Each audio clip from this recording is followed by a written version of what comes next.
আসসালামু আলাইকুম, সবাইকে কেমন আছেন সবাই? আশা করছি সবাই খুব ভালো আছেন। আল্লাহর রহমতে আমরা অনেক ভালো আছি।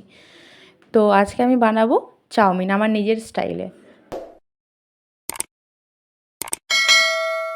তো প্রথমেই আমি কড়াইয়ে তেল দিয়ে দিয়েছি, তেলটা গরম হয়ে গেলেই আমি দুটো ডিম দিয়ে দিচ্ছি ফাটিয়ে।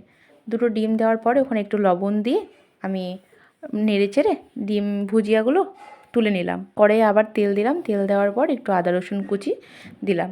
দেওয়ার পর একটু ভাজা হয়ে গেল, তারপরে পেঁয়াজ কুচি লঙ্কা কুচি দিয়ে কিছু দু হাত নাড়াচাড়া করে তারপরে আমি ওটাতে আবার গাজর দিলাম। গাজর দেওয়ার পর একটু হালকা স্বাদ মতো লবণ দিলাম। তো গাজরটা কিছুক্ষণ নাড়াচাড়া করার পর তারপরে আমি ওটাতে চাউমিনগুলো দিয়ে দিলাম। তো চাউমিনটা দিয়ে আমি দু হাত নেড়ে নিয়ে তারপরে ওটার মধ্যে সয়া সস, কিষানের টমেটো কেচাপ, হালকা একটু গোলমরিচ গুঁড়ো, লবণ দিয়ে নাড়াচাড়া করব।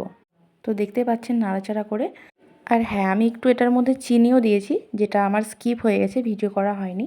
তো আপনারা একটু চিনিও দিয়ে দেবেন। তারপর আমি নাড়াচাড়া করে শেষে ডিম ভুজিয়াগুলো দিয়ে আবারও কিছুক্ষণ নাড়াচাড়া করে আমার চাউমিন রেডি। ফাইনালি দেখতে পাচ্ছেন আমার চাউমিনটা কমপ্লিট হয়ে গেছে।